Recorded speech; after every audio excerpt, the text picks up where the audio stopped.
Welcome to Trading Nation. I'm Brian Sullivan. Let's talk Spain, because after 4 tough years, the Spanish stock market is doing great. And the ETF, or the biggest one that tracks it, the EWP, is up 23% this year. Is Spain still worth your money? Gina, Sanchez, and Matt Maley, your Trading Nation team. Matt Maley, many of the European markets have done well. Many of the ETFs that track those markets have done well. Do you have a particular view, though, on Spain? It has been on fuego.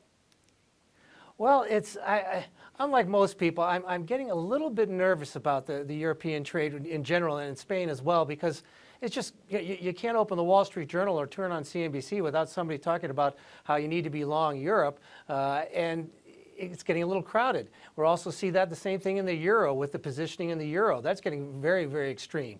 So I get a little worried there. Plus, I mean, if you go by 12 months, I mean, the S&P is up 22% over the last 12 months. The Euro Stoxx Index is up 26%, and the EWP in Spain is up 40%. So it's had a nice run here.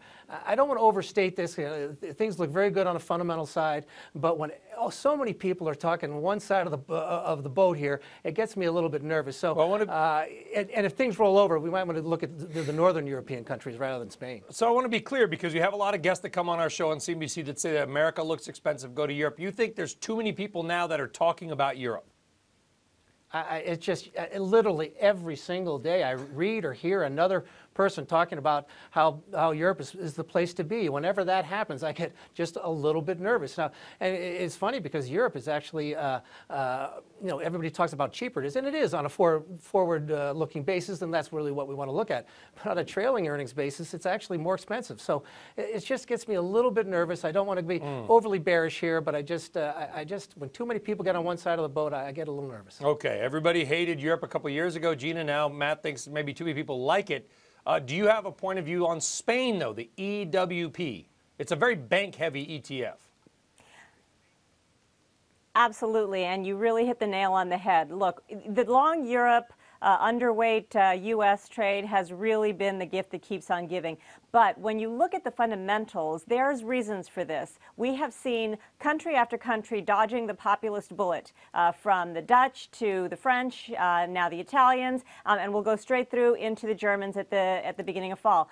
Right? And so those, I think, will continue. I think there's a reason that this momentum will continue. But the outlook has also been pretty bright for Europe in terms of the economic outlook, and that means that the ECB will be able to potentially start to raise rates at some point. That's huge for banks. And as you said, the Spanish ETF is the most bank-heavy ETF of all of the MSCI country indices. It's 44% banks, and of those are basically made up of 2 banks, Santander and BBVA. And there's another little kicker that comes after this. Not only do you have the brightening European outlook, you have a brightening Spain outlook. This is according to our partners at Oxford Economics. But you also have a brightening Latin America outlook, and that is 20% of revenues of the Spanish index come from Latin America. So you do have some fundamental reasons to be positive on this. Now, it has come a long way, and it's definitely not as cheap as it used to be.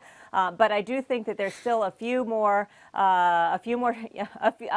to go, at least through the German elections, that we could see this continue. Little more optimism, at least until the latest round of European elections that Americans will have to educate themselves on, because they didn't care about them a couple years ago, but now they're everything.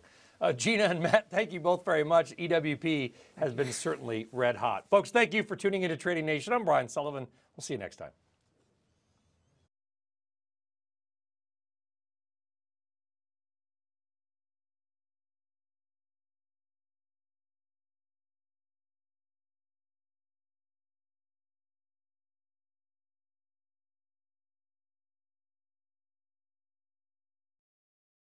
Hey there, thanks for checking out CNBC on YouTube. Be sure to subscribe to stay up to date on all of the day's biggest stories. You can also click on any of the videos around me to watch the latest from CNBC. Thanks for watching.